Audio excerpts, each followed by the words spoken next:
ये देश हिंसा और आघातों में जन्मा है, लेकिन जीवित रहने में विश्व चैंपियन है।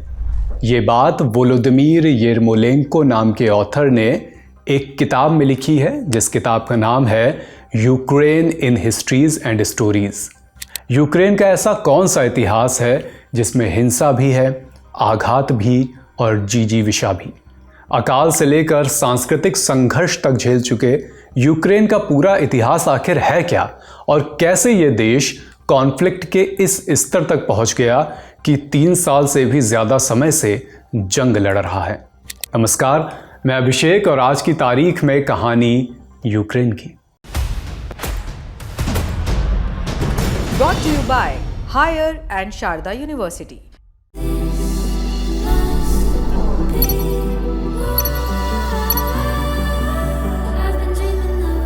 साल 882 पूर्वी यूरोप में एक साम्राज्य का उदय हुआ, कीवन रूस। आधा का या बड़े की मात्रा व ना, कीवन रूस। ये एक स्लाव स्टेट था जिसे स्लाविक भाषा बोलने वाले ट्रेडर्स और ट्राइब्स ने बसाया था। राजधानी थी कीव, जो भी यूक्रेन की राजधानी है। कीव को इस साम्राज्य की राजधानी बनाने वाला शासक था ओलेग। यही साम्राज्य आगे चलकर रूस, बेलारूस और यूक्रेन में बंट गया। जब 978 में व्लादिमीर द ग्रेट गद्दी पर बैठा तो वो पेगन धर्मों को मानता था। उसके सत्तासीन होने के ठीक पहले एक बड़ी घटना हुई जिसने हमेशा के लिए कीवन रूस को बदल कर रख दिया। दरअसल पेगन देवताओं की निंदा करने पर 2 ईसाइयों की मॉब लिंचिंग कर दी गई। इस घटना की वजह से व्लादिमीर धर्म को लेकर एक नए सिरे से सोचने पर मजबूर हो गया। उसने पूरी दुनिया में अपने दूत भेजे ताकि अलग अलग धर्मों को जान सके, उनके बारे में पता लगा सके। व्लादिमीर का झुकाव पहले इस्लाम की तरफ गया, लेकिन जब उसे इस्लाम में शराब और पोर्क हराम होने की बात पता चली तो उसने अपना मन बदल लिया। यहूदी धर्म की तरफ भी उसका मन गया, लेकिन जेरूसलम को हार जाना उसके हिसाब से इस बात का संकेत था कि यहूदियों के साथ ईश्वर है नहीं। आखिर में उसने 988 में ईसाई धर्म अपनाया, लेकिन ये पूरा सच नहीं है। दरअसल 988 में व्लादिमीर ने क्रीमिया को अपने कब्जे में लिया और बाइजेंटीन के राजा बासिल की बहन का हाथ मांगा, लेकिन इसमें धर्म आड़े आ रहा था। ऐसे में व्लादिमीर ने प्रेम की खातिर ईसाई धर्म अपनाने का फैसला किया। क्रीमिया में व्लादिमीर ने क्रिश्चियनिटी अपनाई, यहीं उसे बैप्टाइज भी किया गया। यहाँ एक ज़रूरी जानकारी की खपच्ची लगाते हुए आगे बढ़ते हैं।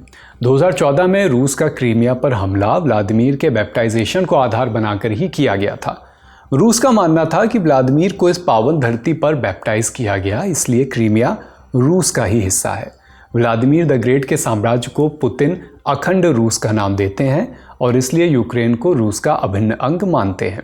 खैर, अब डीरेल हुई रेल को वापस पटरी पर लाते हैं। Where the software engineer meets the cool UI UX designer, the world comes together at Sharda University. Vladimir ने जब ईसाई धर्म अपनाया तो ये यूक्रेन की कल्चरल हिस्ट्री में एक बड़ा मोड़ था।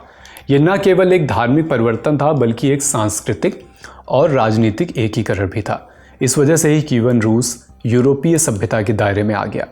सेरेही प्लोखेय ने the gate of Europe a history of Ukraine इस नाम की किताब लिखी है। इसमें वो बताते हैं कि कीवन रूस यूरोप और एशिया के बीच व्यापार का केंद्र था और इसने यूक्रेनी, रूसी और बेलारूसी संस्कृतियों की नींव रखी। लेकिन 13वीं सदी में मंगोली आक्रमणों ने इसे तहस नहस कर दिया। यूक्रेन कई हिस्सों में बंट गया। पश्चिमी भाग पोलैंड और लिथुआनिया के अधीन हो गया और पूर्वी भाग रूसी साम्राज्य के। इस दौर में यूक्रेनी किसानों को जमींदारों का गुलाम बना दिया गया। इन्हें सर्फ कहा जाता था। इन बंधुआ मजदूरों की हालत जानवरों से भी बदतर होती थी।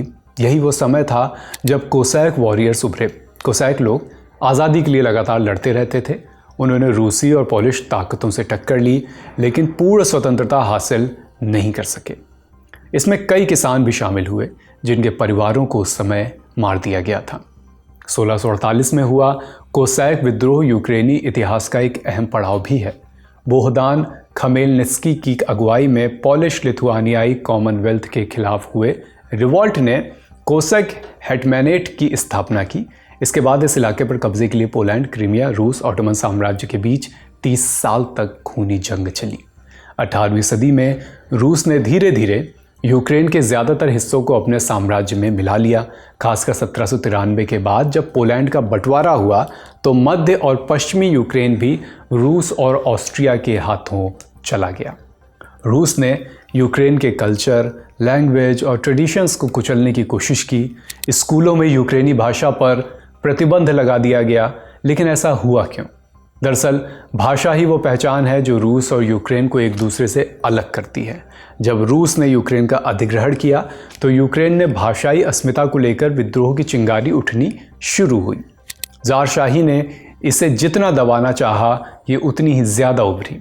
इसके उभार ने इस बात को पुख्ता किया कि रूस और यूक्रेन एक नहीं बल्कि अलग आइडेंटिटीज़ हैं। अब यहाँ एक जंप कट मारते हैं और सीधा चलते हैं 1863 में। इसी समय पोलैंड में रिवॉल्ट हुए। इसकी लपटें ग्रेटर रशिया तक आईं। यूक्रेनियन एक्टिविस्ट को जेल में उस समय डाल दिया गया। यूक्रेन के संडे स्कूल्स तक बंद कर दिए गए। यूक्रेनियन लिटरेचर बैन कर दिया गया। यहाँ तक कि यूक्रेनियन में लिखी गई बाइबल को भी बैन कर दिया गया। 1880 के दशक के आसपास बच्चों को स्कूल में सिर्फ रूसी भाषा पढ़ाई जाती थी। यूक्रेनी बोलने वालों को सज़ा तक मिल जाती थी। रूस का यूक्रेन की भाषा और संस्कृति का दमन दोनों के बीच ऐतिहासिक तनाव का एक ज़रूरी कैटलिस्ट साबित हुआ। 1917 में रूसी क्रांति हुई। ऐसे में यूक्रेन को पहली बार खुद को स्वतंत्र राष्ट्र घोषित करने का मौका मिला, लेकिन यह आज़ादी ज़्यादा दिन नहीं टिक पाई। 4 साल तक यूक्रेनी सोवियत युद्ध हुआ। इसी बीच सिविल वॉर, बोल्शेविकों और जर्मनों के दखल के चलते यूक्रेन की स्वतंत्रता कुछ ही वर्षों में ख़त्म हो गई।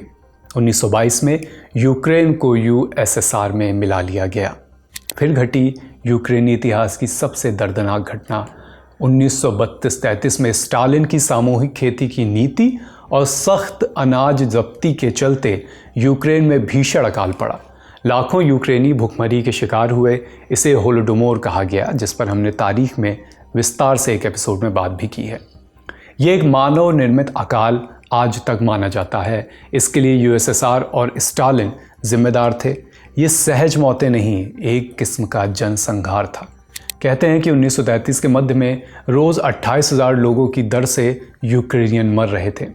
होलोडोमोर में मरने वालों की संख्या 40 से 70 लाख के बीच मानी जाती है। उस वक्त पुलिस लोगों को लाइन में खड़ा करती, उनका सब कुछ छीन लेती, केवल एक रोटी रखने की इजाज़त देती और कोई विरोध भी नहीं कर सकता था, क्योंकि ऐसा करने वालों को मार दिया जाता। होलोडोमोर कितना भयावह था। इस दौर यूएसएसआर ने यूक्रेन पर क्या क्या अत्याचार किए, इन सब की हमने तारीख के पिछले एपिसोड में बात की थी। लिंक आपको डिस्क्रिप्शन बॉक्स में मिल जाएगा। सेकेंड वर्ल्ड वॉर के समय 1941 में जर्मनी ने सोवियत संघ पर हमला किया और यूक्रेन पर कब्जा कर लिया। कुछ यूक्रेनी लोगों को लगा कि जर्मन उन्हें सोवियत उत्पीड़न से आज़ादी दिलाएंगे, लेकिन नाज़ी शासन और भी क्रूर निकला। हिटलर की सेना ने कीव के ठीक बाहर बाबी यार में वर्ल्ड वॉर II के सबसे बड़े नरसंहारों में से एक को अंजाम दिया। 1941 में 29 से 30 सितंबर के दरमियान 33,000 से ज़्यादा यहूदियों को मार दिया गया। 1943 में सोवियत संघ के कीव पर फिर से कब्जा करने तक ये सामूहिक हत्याएं जारी रहीं। इस दौरान करीब 1 लाख से ज़्यादा यहूदी, गैर यहूदी मारे गए। सितंबर में हुए नरसंहार की सर्वाइवर डायना प्रोनिचेवा बताती हैं, हर बार मैंने पुरुषों और महिलाओं, बुजुर्गों और बच्चों के एक नए समूह को अपने कपड़े उतारने के लिए मजबूर होते देखा। सभी को एक खुले गड्ढे में ले जाया जा रहा था, जहां सब मशीन गनर्स ने उन्हें गोली मार दी। फिर एक और समूह लाया गया। मैंने अपनी आंखों से यह भयावहता देखी। हालांकि मैं गड्ढे के करीब नहीं थी, लेकिन घबराए हुए लोगों की चीखें और माँ माँ पुकारते बच्चों की आवाज़ें मुझ तक पहुँची। इंसान इंसानों को कैसे मार सकता है?